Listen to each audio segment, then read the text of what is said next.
So typically for us, we're not a big goal-oriented team. We're much more of a process-oriented team. So day-to-day is our important thing. For the preseason, we need to figure out who's going to play where, how that's going to work. We want to play other teams right now pretty badly because we need to see what our mistakes are going to be. We need to see what we're lacking, where we need to improve. We really utilize our preseason and our scrimmage games to figure out kind of the components there. But we're always competitive. There's no team we feel like that exists that we can't compete with. So as far as goals go, we just want to be that team day in, day out, and do our best. Yeah, so setting a lot of those records last year was pretty fun. And for us as a program, that's kind of what we've hung our hat on, is defense. The reason that we've been successful probably the past 7-8 years is because of defense. We just don't get scored on a lot. We were fortunate enough last year to have a really good back line. I would say a really experienced back line, and then to have an All-American and Keeley behind them. We were lucky to have that. And for me, just talking with Keeley, I'm in a new situation just as a coach. I've never coached a kid that's a returning All-American, and trying to figure out, how much do you lean on that player, how much pressure do you put on that player, and your expectations of that player. But things are even a little bit more difficult for Keeley. With we're probably going to have at least 2 new players playing in front of her on our back line. We returned some experience on the wingback position. We have 4 really strong wingbacks with Julianne Baltimore and Micah Bangy, Quinn Cusack and Crystal Diaz. So we have a lot of depth at the wingback position. Middle of the field, that's where we have a lot of people competing to play center back right now. So for us, being able to find the right combination, the right chemistry, that's going to be one of our main objectives, not only for preseason, but probably throughout the season. So we're wanting a lot of competition there. It doesn't mean we'll rely on Keeley any more or any less. If we do our job as a defense, as a team defense, her job should be easy. She shouldn't have to make a lot of saves, and hopefully when she does, she rises to the occasion and we can get her that All-American status again. Yeah, I think offensively for us, we'll take more risks. We have the players in place that now have a season under their belt. With 2 of our sophomores, Jody Ellis and Monse Caparros, I think just those 2 alone, have enough flair and technical ability, creativity to get us some chances. Francesca Frasca led us in goals last year. We don't necessarily want our attacking mid to lead us in goals always, but she's capable of doing that again if given the opportunity. But yeah, we'll add a couple pieces around them. We expect a lot out of one of our freshmen coming in at the target forward spot, and then Emma McKinstry will be a senior. She's played a lot.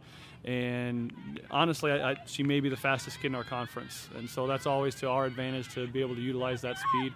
So with those players returning, I do probably have a little bit higher expectation about goal output on the offensive side and trying to figure out the best way to bring the best out of those players.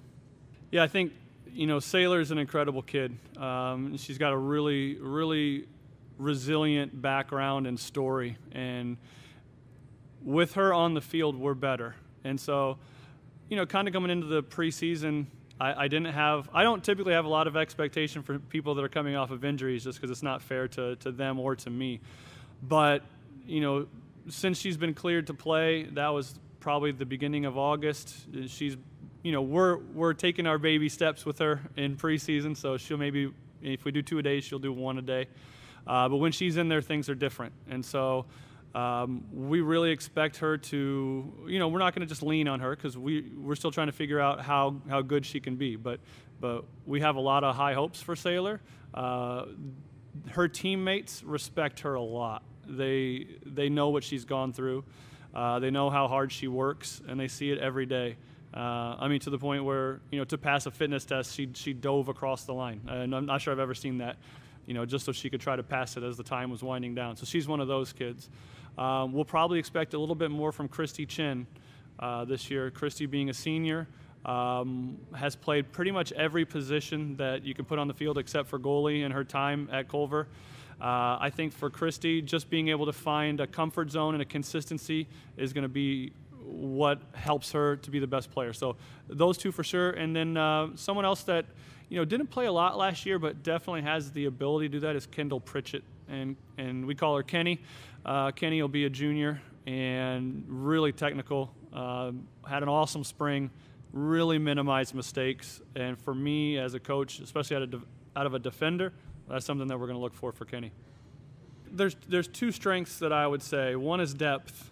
We have the biggest roster in program history by one kid, but it's still the biggest.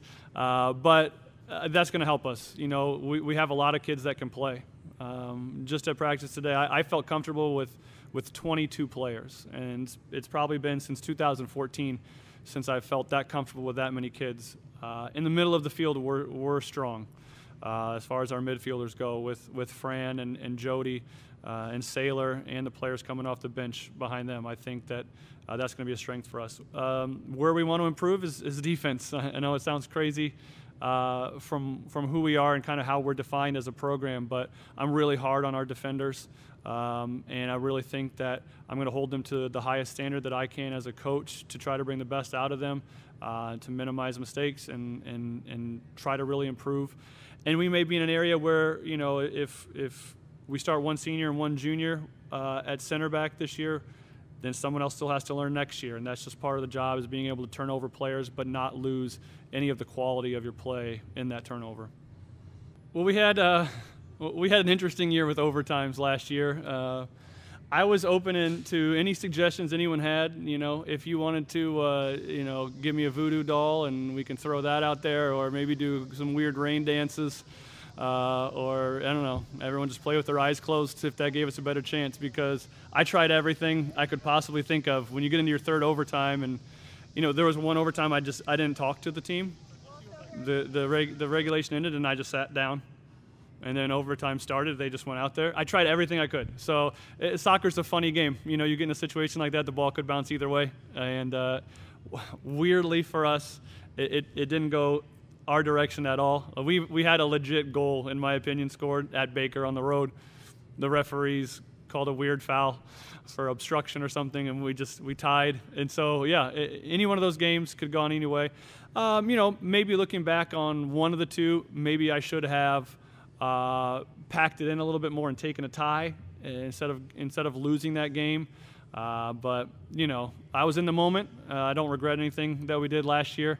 But as I said to start things off, our goal isn't to go out and set the school record in wins.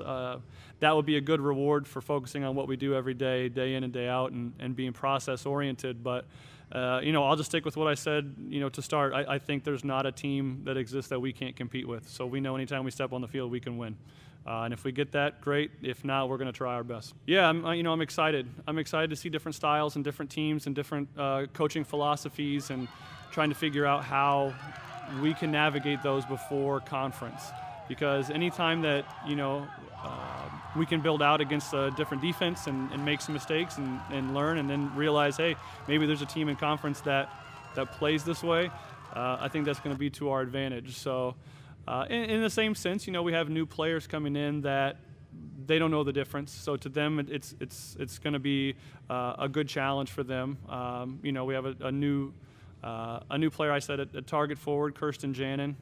We expect a lot out of her as a freshman. We think she has the ability to be an impact player for us immediately with her background as a soccer player.